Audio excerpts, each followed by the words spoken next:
Vote के लिए देखो कितना पैसा कहाँ सरकार कैसे लुटा रही है। एक हाथ से दे रही है और 10 हाथ से लूटने का काम कर रही है। कई लोग कहते हैं अंबानी ने इतना कर दिया, अंबानी ने उतना कर दिया। पहले नहीं दिखा क्या? हम लोगों ने आवाज उठाई क्या? हमको ज्ञान था, हमने गांव वालों को जागृत किया क्या? हम किसी नेता के पास गया कि बीएनएसएल का निजीकरण हो रहा है तो हमने उसका विरोध करा, रेल भी की उसका विरोध करा, शिक्षा में निजीकरण हो रहा है उसका विरोध करा। हम कुछ करने लायक ही नहीं है।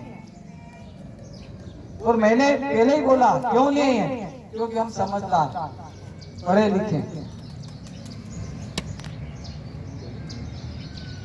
और पढ़ा लिखा जागृत समाज अगर वो आवाज नहीं उठाएगा तो आप आशा करते हो उस किसान से जो सुबह शाम खेत में खड़ा रहता है, उस आदिवासी से आशा करते हो जो अपने पेट की भूख मिटाने के लिए सुबह शाम लकड़ी काट के गट्टे बेच के अपना परिवार पालता है? वो आवाज उठाएंगे क्या?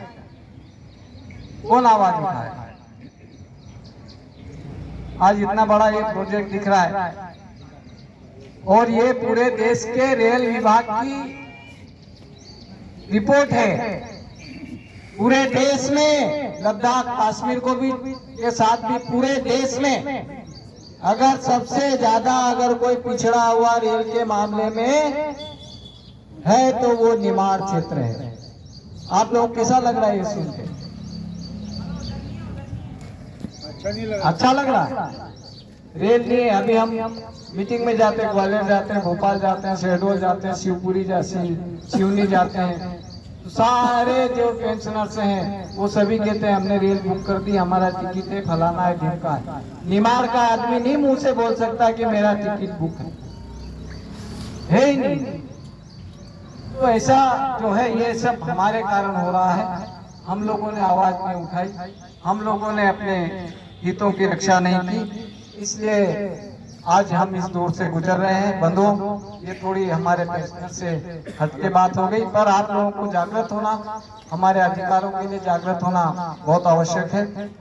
31 अगस्त को हमारा इंदौर में संभागीय सम्मेलन है, उसमें सारी बातें होगी। हमारे प्रांताध्यक्ष महोदय भी आएंगे और प्रदेश के सारे पदाधिकारी आएंगे। आप लोगों से भी आग्रह है, आप भी अधिक से अधिक संख्या में इंदौर पहुंचेंगे, ऐसा मुझे बहुत विश्वास है। तो जो भी सदस्य अभी हमारे साथी जाना चाहें वो नाम नोट करा दें। साथ में उनको आने जाने का किराया स्वयं वहन करना पड़ेगा, तो वो लगभग 500 के आसपास होगा। तो जो भी साथी जाना चाहें वो अपना नाम नोट करा करके 500 रुपये की राशि जमा करें। दूसरा, हमारा 14 सितंबर को जैसे मैंने बताया हमारा 1 साल होगा संगठन को, तो उस वर्षगांठ को मनाने के लिए शहडोल जिले के हमारे पेंशनर साथी आगे आए हैं। वो पूरे प्रदेश के पेंशनर साथियों को आह्वान कर रहे हैं, इकट्ठा कर रहे हैं। तो आपको भी जिन साथियों को शहडोल जाना हो वे भी अपने नाम जरूर नोट करा दें। दूसरा, जैसे मैंने कहा कि हमें जागृत रहना चाहिए, तो अभी हमारा प्रदेश में पेंशनर जन जागरण कार्यक्रम चल रहा है। सरकार का कार्यक्रम क्या चलता है? जन जागरण। क्या चलता है? और हम लोग क्या चला रहे हैं? पेंशनर जागरण कार्यक्रम 1 महीने तक पूरा चलेगा, अगस्त सितंबर। और इस दौरान हम तहसील से लगाकर जिला स्तर तक कलेक्टर महोदय को, सांसद महोदय को, विधायक महोदय को, जो भी क्षेत्रीय हैं, क्षेत्र में अगर कोई मंत्री आता है तो उसको हमारी मांगों का ज्ञापन हम लोग सौंपेंगे। जन जागरण की जगह पेंशनर जागरण कार्यक्रम हमको क्यों चलाना पड़ा? हम लोग जागृत नहीं है, संगठित नहीं है। आप लोग ये सोचिए कि पूरे देश में 29 राज्य हैं, परंतु किसानों ने 2 हरियाणा, पंजाब और यूपी का कुछ हिस्सा ले लें, 3.5 राज्य में साल भर तक आप लोगों ने टीवी मोबाइल पे खूब देखा होगा, दिल्ली में डेरा डाला, सड़क पे ही उन्होंने अपने घर बना लिए और तब जाके किसानों के कानून सरकार को वापस लेना पड़े। तो आपको अगर डीए चाहिए, आपको अगर मेडिकल सुविधा चाहिए, आपको यदि रेल और बस की सुविधा चाहिए, तो हमको इकट्ठे होकर अपनी शक्ति का प्रदर्शन करना होगा और शासन को झुकाना होगा। हम लोग एकत्रित नहीं होंगे, संगठित नहीं होंगे, तब तक हमें अपनी मांगे शासन मानने वाली नहीं है। बंधुओं,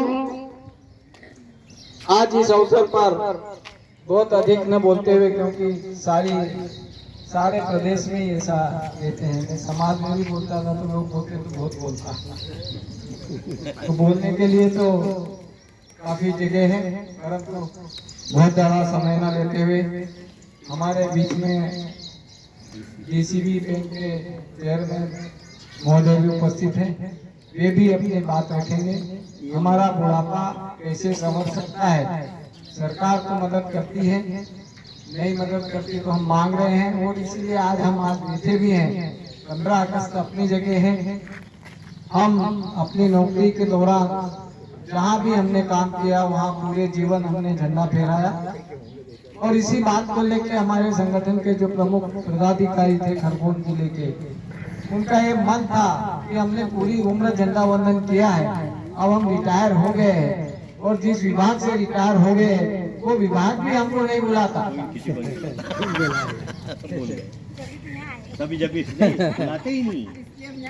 और वो विभाग भी नहीं बुलाता, तो हम झंडा वंदन या देश के लिए कोई हमारे मन में कोई चीज से कोई हम बात रखना चाहे, हमारे देश के प्रति आस्था, उसको हम कैसे प्रकट करें। तो ये सारे हमारे पेंशनर साथियों ने निर्णय लिया, और साल में 2 बार हम झंडा वंदन करते हैं।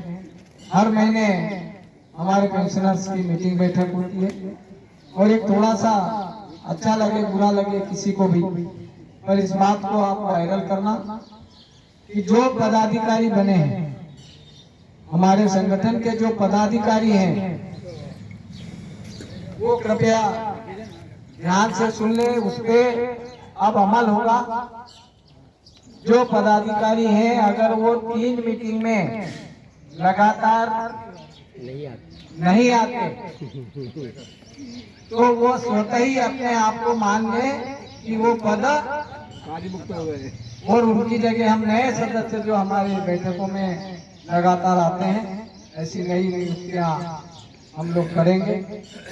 तो बंधुओं, इस बात का आप विशेष ध्यान रखें। इस अवसर पर गुप्ता जी वो पत्र थे ना जो 4 से अपने पदाधिकारी बनाए, 2 मिनट का समय।